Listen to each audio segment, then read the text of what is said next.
Welcome to Next Round with the Pacific Research Institute. I'm your host, Rowena Ichon. On February 28, 2019, PRI held its first annual policy conference in Sacramento. The next series of 4 podcasts will feature each of the 4 panels at our conference. The first podcast is on healthcare. The opening comments were made by our MC, Dan Kolke, a PRI board member and chair of our California Reform Committee. The panel moderator was PRI's president and CEO Sally Pipes, who spoke on single payer. Other panelists include PRI senior fellow Dr. Henry Miller, who discussed healthcare regulation, and Dr. Wayne Winegarden on pharmaceuticals and drug pricing. With healthcare at the top of the agenda here in California and in Washington, we think you'll find PRI's discussion and analysis very informative and illuminating. Thanks for joining us. And as you know, healthcare has been in the news. Dan Walters mentioned the single payer issue. You know that Governor Newsom has promised to bring back the mandate for requiring people to purchase health insurance in California. During his State of the State address, in fact, the governor also noted that California had some of the lowest rates for Medicaid reimbursement. And then 2 lines later, he said that the state would expand Medicaid to everyone up to 26 years of age, including illegal immigrants. So how does that, from a free market standpoint, work? You want to raise your reimbursement rates because they're too low, but you're going to expand the number of people on the program. So how do you raise rates and expand the number of people on the program? Well, we couldn't have a better panel to talk about all the issues of healthcare and the free market solutions that can provide better healthcare without bankrupting the state.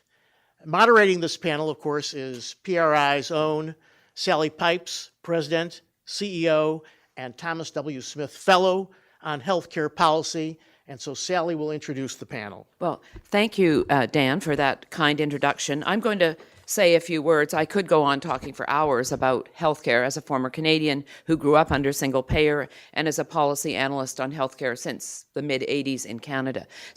But anyway, I thought what I would first do is just let people know what Medicare for all or single payer is. There are a lot of definitions out there for Medicare for all. Medicare buy-in at 50, Medicaid buy-in, Medicare for America, Medicare for all. But anyway, what single payer Medicare for all really means, the definition is there is one payer for healthcare, and that is the government. There is no private coverage allowed under a single payer system. And just yesterday in the House, Pramila Jayapal from Washington State and Debbie Dingell, the widow of John Dingell, one of Henry Miller's favorite people, introduced the Medicare for All Act, which is a single payer bill, no private coverage, and actually even more comprehensive than Bernie Sanders' 2017 bill, which is Bernie started all of this single-payer stuff back in 2016 when he was running against Hillary. It brought the issue up to here. He introduced S-1804 in October of 2017. He is probably going to introduce another single-payer bill, but as I say, Jayapal and Debbie Dingell introduced this bill yesterday without any cost estimate or any talk about how this bill would be paid for. It is more comprehensive than Canada's healthcare system because our Medicare for All system, which bans any private coverage for anything medically necessary, doesn't include dental care, it doesn't include free vision care, it doesn't include free drugs, and it doesn't include free long-term care. So this is going to be a very exciting battle on single payer between now and the 2020 election. There is dissension, I think, within the Democratic Party. The more moderate wing, it's hard to imagine a more moderate wing of the Democratic Party with people like Nancy Pelosi coming out today and saying she is not for single payer. She's actually for a stepping stone approach by beefing up Obamacare, maybe the public option, which was in the original Affordable Care Act. She is for that. But I find it amazing that I'm saying that she is considered more moderate on healthcare. But all of the plans, whether it's Nancy Pelosi or the people, Debbie Stabenow, Senator from Michigan, and Tammy Baldwin from Wisconsin, they are all pushing these sort of stepping stone approaches to single payer. But rest assured, they are all stepping stones to single payer. Bernie Sanders never talked about what his bill would cost when he was running against Hillary. He never said what it would cost when he introduced his bill in 2017. But the Urban Institute, not a conservative free market organization, and Charles Blehaus from Mercatus both costed his bill, S1804, out at $32.6 trillion over 10 years. That's $3.2 trillion a year, which is what America spends on healthcare in total today. And I can tell you, as someone who's been watching healthcare for many, many years, that this, if any of these bills become the law, $3.2 trillion a year is just a small number, because it'll be a lot more expensive. If you look at Medicare, which came into being under President Johnson in 1965, they predicted that it would cost $3 billion in the first year, and it would cost $12 billion by 1990. In effect, Medicare in 1990 cost $105 billion. So these numbers that are being bounced around, I think, are low. And when people think something is free, they will demand a lot more of it.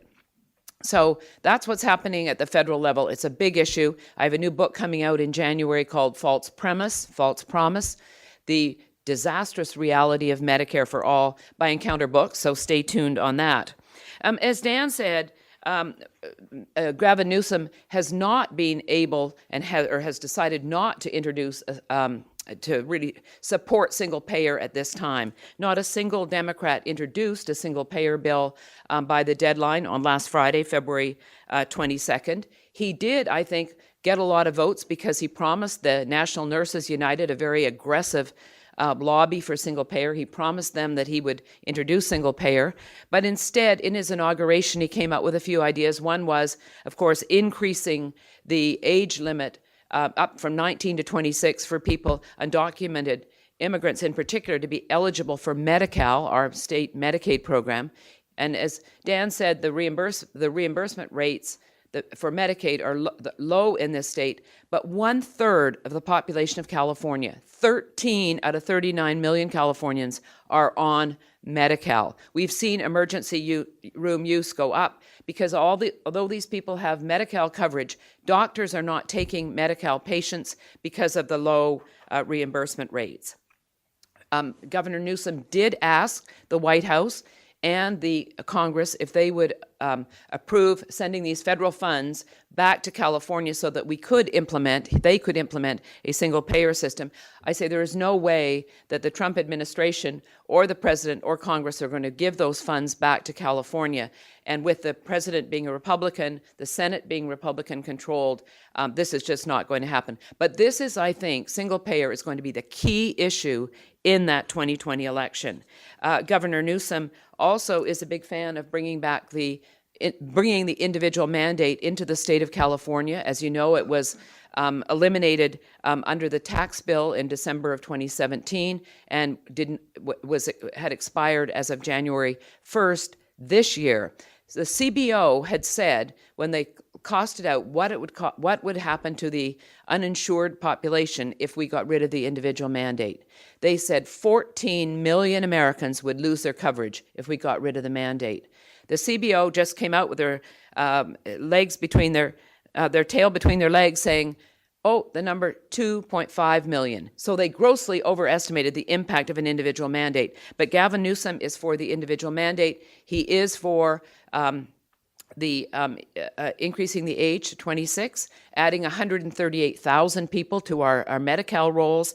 And the third thing is he's upped the level for the people to get the subsidies on the California exchange called Covered California, so that Californians would be the individual Californian, the income level being eligible for a subsidy, 78,000, and so much higher than at the federal level, where the individual is 48,000 and 98,000 for a family. So I think There's a lot going on here. How would Governor Newsom pay for this, the cost of these programs he's talking about, $500 million? Where would he get that money? Well, he says he would get it by the funds they would get in from the penalties from introducing a individual mandate in California. So this is what he's planning. I don't know. There, as I say, there isn't a single payer bill around right now, but Tim says there could be an emergency single payer bill come in, because I know the nurses are going to be furious because they back Newsom, and single payer is not on the ballot right now. I think Californians are safe from a takeover of single payer at this moment until the 2020 presidential election. New York State is also pushing. They've got a New York Health Act. They now have the governorship, the Senate, and the Assembly in New York, so we'll see what happens in New York State. As a former Canadian who developed a project at the Fraser Institute in Canada back in the late 80s, Waiting Your Turn, a guide to hospital waiting lists, and now in the 2018 numbers that came out from Fraser, the average Canadian family waits 19.8 weeks, 5 months, from seeing a primary care doctor to getting treatment by a specialist. The care is rationed. It is not free. The average Canadian family pays $13,000 a year in hidden taxes for a healthcare system where you have to wait and your care is rationed. And there is a doctor shortage. And when you look at Bernie's plan and you look at Ms. Jayapal's plan, there will also be, if we get this, we'll have long waits, rationed care, new and higher taxes to pay for this program, and there will be a doctor shortage. We already saw a number of docs retire early from practicing, excuse me, when Obamacare came into being because of the regulations, the paperwork, all of that. Well, under Bernie's plan and Jayapal's plan, doctors would be reimbursed at Medicare rates 40% below what they get paid for treating private patients. So you're going to see a lot of the best docs, in particular specialists, getting out of the practice of medicine, retiring. And my biggest worry is that the best and brightest students will not go into medicine if they think they're going to be public servants and their salaries are going to be controlled by government. Canadians have an escape valve. 63,000 Canadians cross the border each year, come into the United States, and pay out of pocket for MRI scans, positron emission tomography scans, shoulder replacements, heart bypass surgery. All of these things, when you're told that the wait on average from seeing a primary care doc to getting treatment by a specialist is 5 months. Back in 1993, that number was only 9.3 weeks. So my job is to educate the American people and people in California what it means for if you have single payer. Ration care, again, long waits, new and higher taxes, doctor shortage, and Bernie and Jayapal say no referrals to specialists. Well, a country like Canada, the UK, you can't have a healthcare system that's run by the government if you don't have a referral system, because everybody will want to call up their cardiologist, their ophthalmologist, and there'd just be too much demand and very little supply. So that is the Canadian system. I have to move on because I have to introduce our two next panelists. But as I like to say, my great humorous friend, PJ O'Rourke, says, if you think healthcare is expensive now, just wait until it's free. And as Seema Verma, the administrator of Centers for Medicare and Medicaid Services, said, Medicare for all will be Medicare for none. So the American people need to know what it means if government fully takes over their healthcare system. So thank you. And I'd now like to introduce our two panelists. Henry, would you like to go first? Dr. Henry Miller. He is Senior Fellow at Pacific Research Institute. He joined us last September, but I've been a friend of Henry's forever and a day, and he does so much great work on biologics, on GMOs, on the whole new, the Green New Energy Bill. Henry is just a wealth of knowledge on these subjects. So please welcome Henry Miller to the podium, and then I will introduce Wayne. I want to pick up first on something that Tim Anaya said in his introductory remarks this morning. He said that free market ideas can attract unusual, unobvious coalitions. And I think, I hope my remarks to you today will suggest one that might come to exist between us conservatives and those of a different persuasion who claim to be concerned about those who are most vulnerable in our society. And you can get a hint of that in the title, Why a Little Overregulation is a Big Deal, because it hurts the poor the most.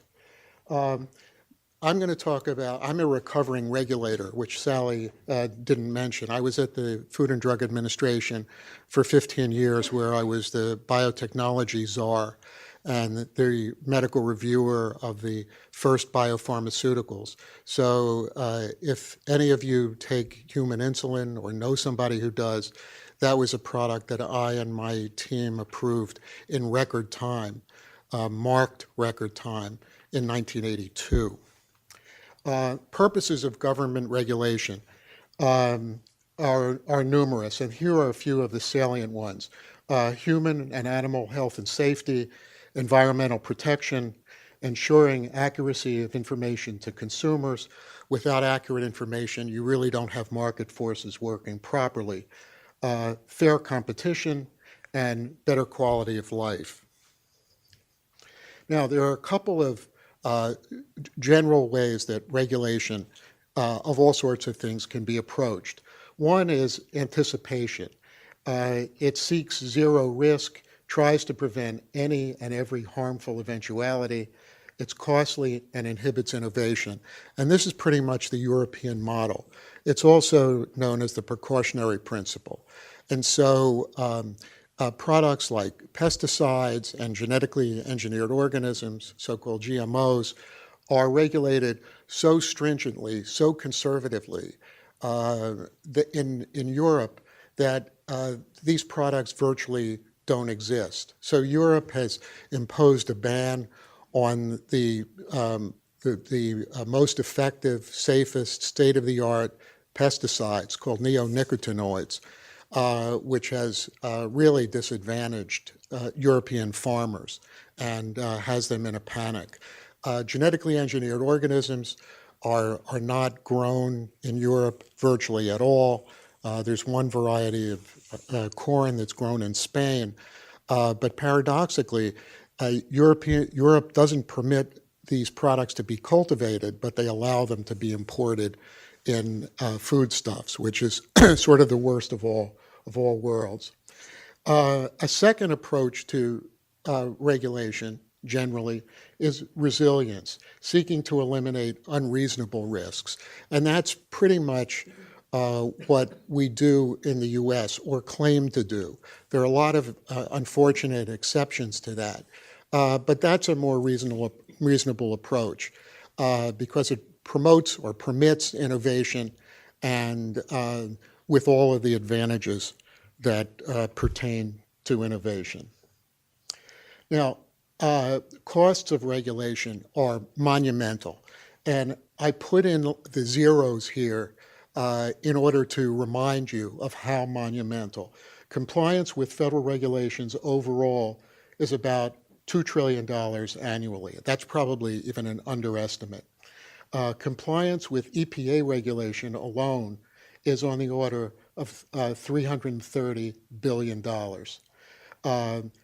And the last line is not directly comparable to the upper two because that's not compliance costs. That's just a reminder of how ubiquitous FDA regulation is. FDA-regulated products account for some $1 trillion of consumer products.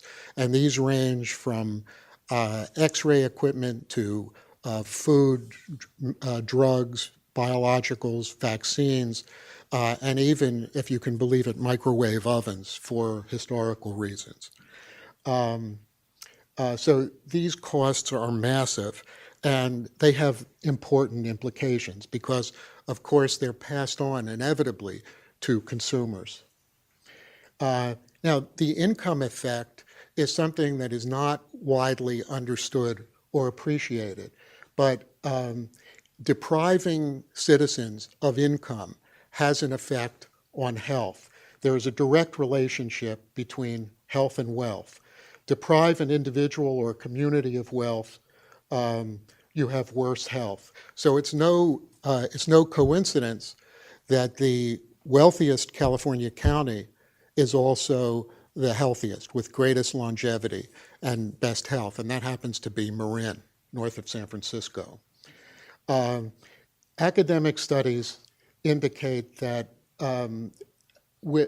by depriving a community, a population of roughly $7 to $10 million in regulatory costs, causes one excess death. And we'll use the $10 million figure, more conservative one, just for ease of calculation.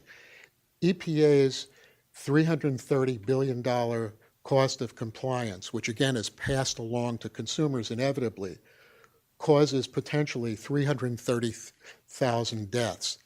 Now, so by imposing such huge costs, you begin with what amounts to a deficit, a cost of 330,000 deaths.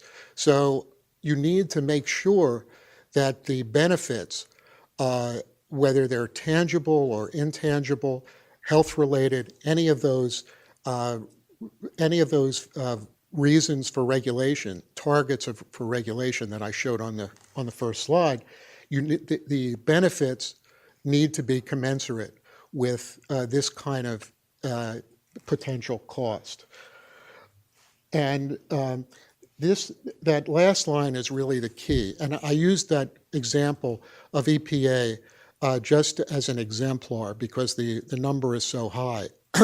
But it illustrates how we really need to make sure that there are benefits, cost-effective benefits from government regulation. So there are some regulations that are highly cost-effective, as studies show. The requirement for automobiles to have shoulder harnesses, very cost-effective. Others are not so cost-effective. One of the least is an interesting one that was published in a rule last November that requires a federal regulation from USDA that requires the labeling of so-called bioengineered foods.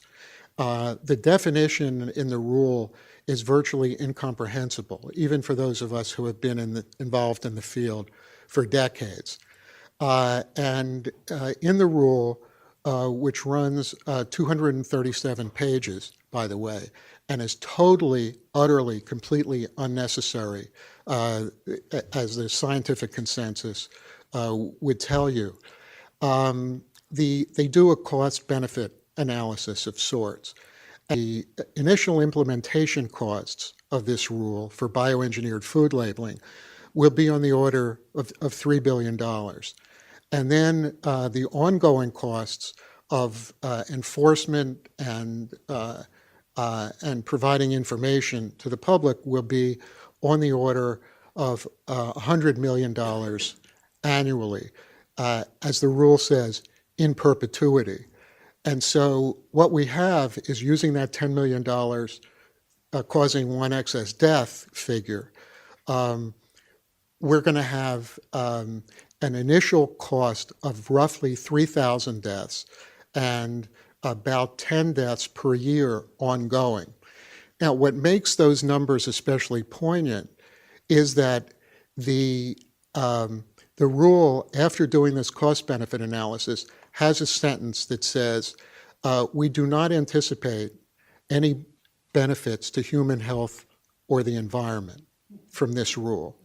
So it's funny, but it's not funny when you consider the costs to innovation and to the well-being of Americans with respect to a totally unnecessary, incomprehensible rule that will be of benefit only to USDA bureaucrats and to tort lawyers. Now, how does regulation discriminate against the poor? This is a quote from a paper by Diana Thomas, an economist at the University of Utah. People make private decisions determining their diets, how safe of a car to buy, whether to install smoke detectors.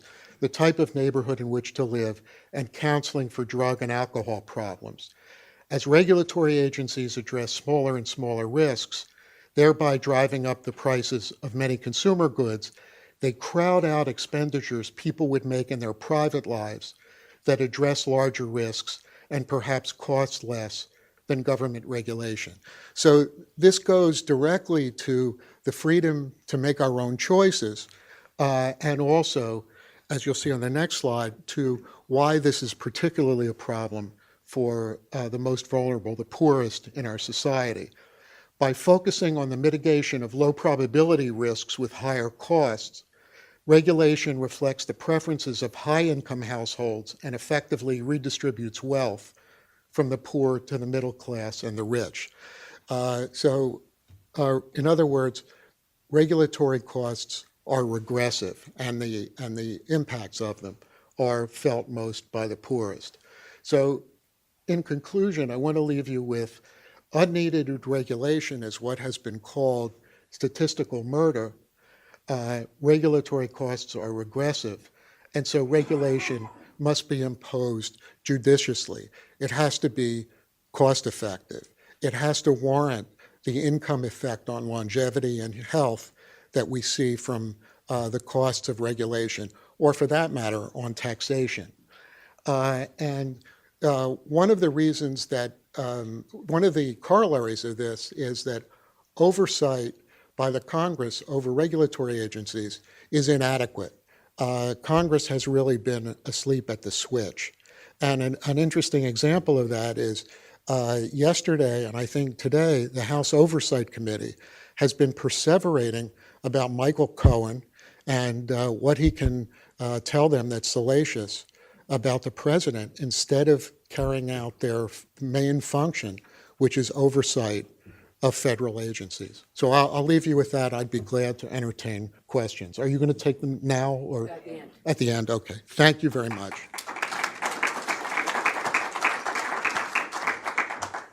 Thank you, Henry. And now I'd like to introduce our third panelist, Dr. Wayne Winegarden, who is a senior fellow at PRI and is very prolific on studies, op-eds, columns, interviews in the area of pharmaceutical pricing, the whole issue of which is so in the news today. And I'm very excited to announce that PRI is going to launch later in March our new Center for Medical Economics and Innovation, and Wayne and Henry are both going to be very involved in this new but important event, in particular because there are some organizations like ICER that are sort of have taken the lead, but which are similar to NICE in the UK, where government officials would be able to determine whether you are qualified to get a new drug based on your age. So there's a lot going on. So there's no end of work that Wayne and Henry are going to be able to do. So please welcome Dr. Wayne Winegarden. I got it. It's okay.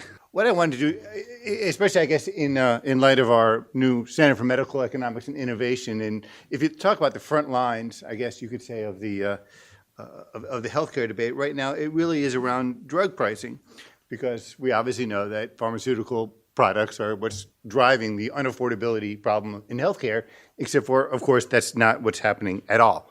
And I think it's important to focus on first, kind of what do we do right in the U.S., because when you look at the debate right now and what we need to do with pharmaceuticals, no one ever talks about, well, what's good about the system, because you can't fix something if you don't know the positives and the negatives. And I think the whole issue of access, right, and that gets to improvements in quality of life, cures, things that actually, improve our health, right? If you look at access to the most cutting-edge medicines, and that's what this chart here is showing. You can see the U.S. is the orange, so we can kind of clearly see, and we're almost at 90% of all the new medicines that were introduced between 2011 and 2017. So we had access to 90% of all those medicines. All the other systems have some sort of control, some sort of access, single payer, kind of like what Governor Newsom wants to do with Medicaid. Right? He's going to create a dual system here in California. look at Canada, right? Because Canada is the savior for the U.S., right? We're going to buy all our drugs from Canada, except for you can only get half the drugs you need or we have currently access to if we bought them from Canada. 48% of all the new drugs had Canadians had access to that. So what does our system do well? We actually have access to all the new cures, all the innovations, all of the promise that these new medicines bring. We have access to that, and the rest of the world doesn't. Okay? And I think that's important in terms of the initial framework. When we're level setting, I think it's also important, are pharmaceutical products driving the inflation problem? Right? And if we look at, I think constantly, one of the ways we constantly do it is, oh, well, we spend so much more per drugs here in the U.S. relative to the rest of the world. And that is 100% true. The third bar on the right, it only goes to 2016.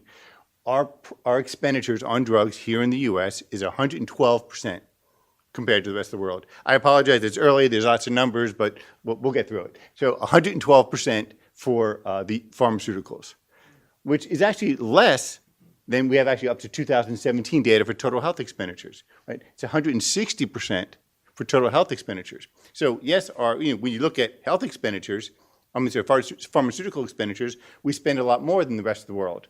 If you looked at doctor expenditures, hospital expenditures, we spend a lot more too. And you can see that data also if you look at the latest pricing changes, right? So the column all the way to the left, that's what happened last year. Total health expenditures grew about 4%, 3.9. Pharmaceutical prescription drugs grew at 1/10 that rate. So we're talking about how we have to control pharmaceutical prices, but expenditures didn't go up. Right? Now, over the past 5 years, 2013 to 2017, it did. And that was also a period where we actually cured hepatitis C. So you would expect expenditures to go up. And when you start going to the longer terms, 10 years, 50 years, what you get is exactly what you would expect, which is a product that's a complement to other kind of healthcare services and a substitute, right? They all work together.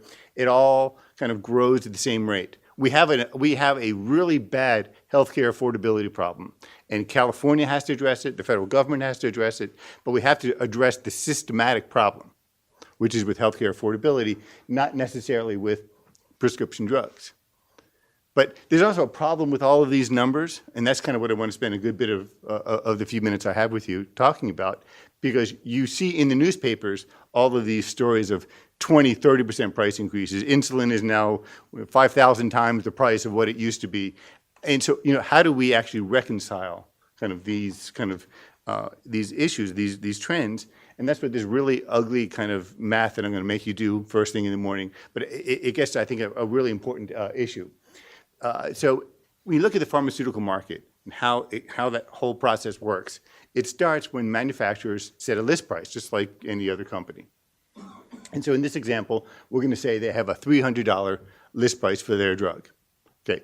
Now, if you're a patient and you go to the pharmacy counter and you're going to buy your medicine, right? Most people have some sort of co-insurance. 25% rate is not an unreasonable rate. So if the list price is $300, you as a patient have to pay $75.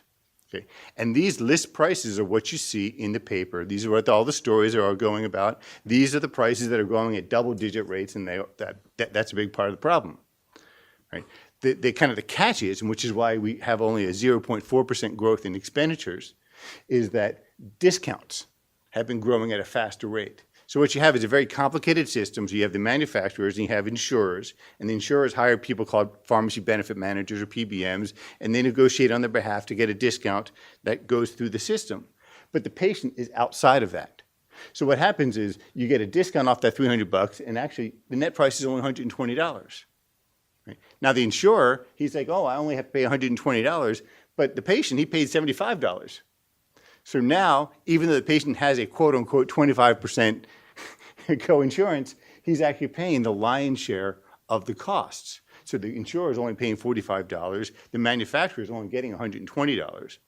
Right? So when the manufacturers, you say prices are going up, they're saying, well, no, my revenues are only at $120. When you look at the kind of the PBMs, they're saying, look, we're creating great savings into the system. And you're looking at the patient, and the patient saying, my costs are going up, and especially when you talk about some of these new, biologic medicines that cost $10,000, $20,000, 25% can be, that's a nice chunk of change. And I think that's part of the problem that we need to address. And so when we're talking about how do we fix the kind of affordability problem of prescription drugs, the first thing is to recognize that there's a systemic problem, and you're not going to fix the problem until you address our healthcare system, and that's what Sally can solve for us, right? But we have issues within the healthcare, the prescription part of it that we also need to address, and this is I'd say the first area that we need to look at, okay? And the problem is when you look at Governor Newsom's proposal in terms of trying to move towards single payer, right? And I personally believe that this is the camel's nose under the tent. If you believe that he's just going to stop at consolidating drug purchases within Medicaid, then I have a bridge to sell you in San Francisco. This is the beginning, and the problem is, one, you're not going to solve that fundamental problem, right? We're not going to solve that problem of how do we fix the pricing system. We're not going to solve the problem of we don't want necessarily lower drug costs. We actually want less expensive, higher quality health care. Right? I mean, if you do the math on it, right, if we double our pharmaceutical expenditures but have the amount of total healthcare spending we have, pharmaceutical share is going to skyrocket.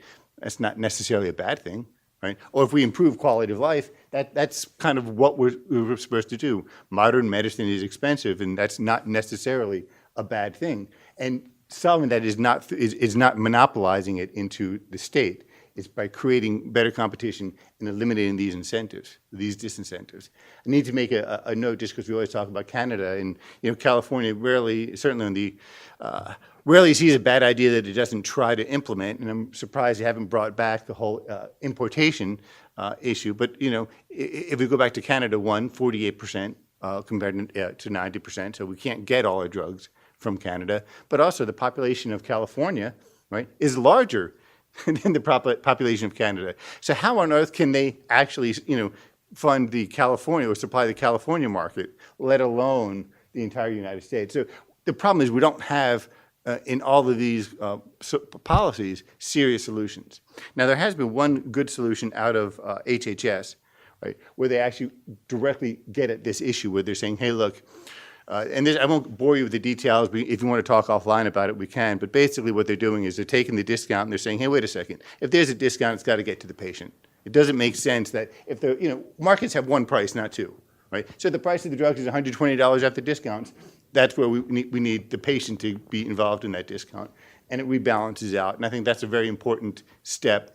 The Secretary of Czar's proposal can only do that in the Medicare market and some Medicaid programs. We need the Congress to pick up and do this so we can get into employer-sponsored plans. California can pick up on this idea, and we need this concept to be kind of implemented more widely. The idea that if there's going to be a discount, it's got to be at the patient level. We can't have this convoluted system, right, that has two prices that distorts the concept of a market and say, oh, we have a good market-based system. It makes no sense. What we also need to do is promote, and this gets to the whole regulatory issue, right? In the U.S., there's two, well, actually in the world, there's two types of medicines out there. I'm being a little kind of simplification here. We have biologics, and we have that kind of the traditional kind of chemical-based medicines, right? Those chemical-based medicines, those are the generics, your statins, the things that we kind of take for granted. The generic market's 90% of that in the U.S. compared to 40, 50, 60% in the world. So we have a great use of the market to bring down the costs of the kind of the typical medicine that you get at the pharmacy counter.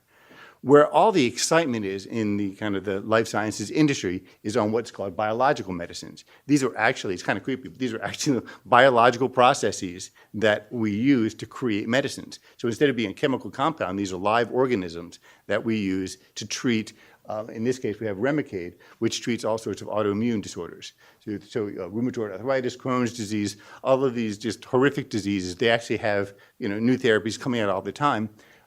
And this is where the excitement is, and this is where the new cure, right, Sovaldi, the new cure for hepatitis C, $84,000, this is a biological medicine, right? And so what we really need is an advanced biosimilar market, a very strong biosimilar market, competitive, right, the whole way the market's supposed to work. You have a monopoly for a short period of time to reward the innovation, and then you have lots of competition to drive down prices.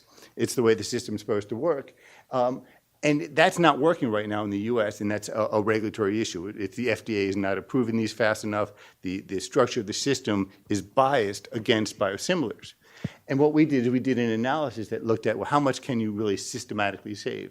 And that's what these kind of numbers, and I'm just going to skip to the end result, which is that third column, actually. We're talking about, let's say, if we can get biosimilars up from, instead of actually around 10% of the market, which is where we are now, to even 50, right, compared to 90% for generics, even 50, Medicare can save $150 million, right? The employer-sponsored plans can spend, at that point, $300 million.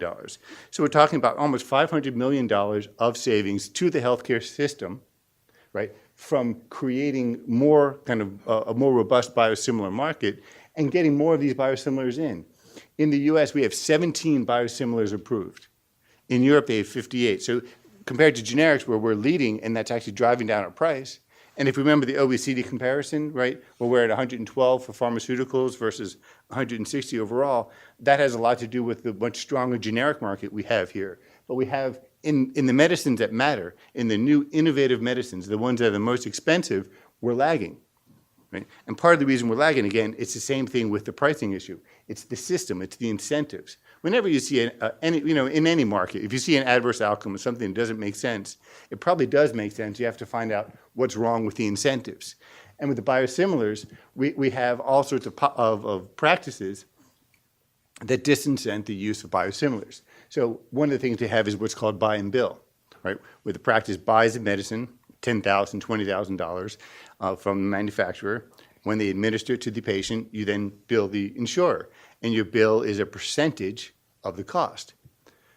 Well, if you sit back and think about it, if a biosimilar is about 30% less expensive, which is about what it is, and you have a $10,000 drug and you have a $7,000 drug, and your compensation is based off of a percentage, and it's the same percentage, you know where this is going. Your incentive as a practice is to use the more expensive product. Same thing, they have policies that says fail first. Many payers force patients to first fail on the more expensive biologic before they can even get prescribed the lower price biosimilar. So the policy makes no sense. And so these are the changes that we need to make. FDA has to get a more robust and solution to how we get biosimilars out there. And this doesn't just matter for the federal level, which is where a lot of discussion is. This also matters for California, right? If we're talking about how the costs on California's state Medicaid program are going to kind of prolong, if we can get just the 500, whether you're talking about 150 billion in savings for Medicare, and they say California, let's say is 1/10 of that, so $15 billion for just one drug, but we can get that over 58 drugs. Now you're talking about real money. Now you're talking about real savings. So anything that we can do that can encourage those types of policies that will actually bring more biosimilars into the market. Again, it's a market-based solution to help bring down those costs. But thank you very much. Right. Special thanks to Dan Kolke, Sally Pipes, Henry Miller, and Wayne Winegarden. Also, you won't hear him talking, but thanks also to Tim Anaya, who was behind the scenes making sure the trains ran on time. And if you're interested in doing a deep dive on healthcare issues, go to our website at pacificresearch.org. And do join us for our panel next week on education, moderated by PRI Senior Director Lance Izumi.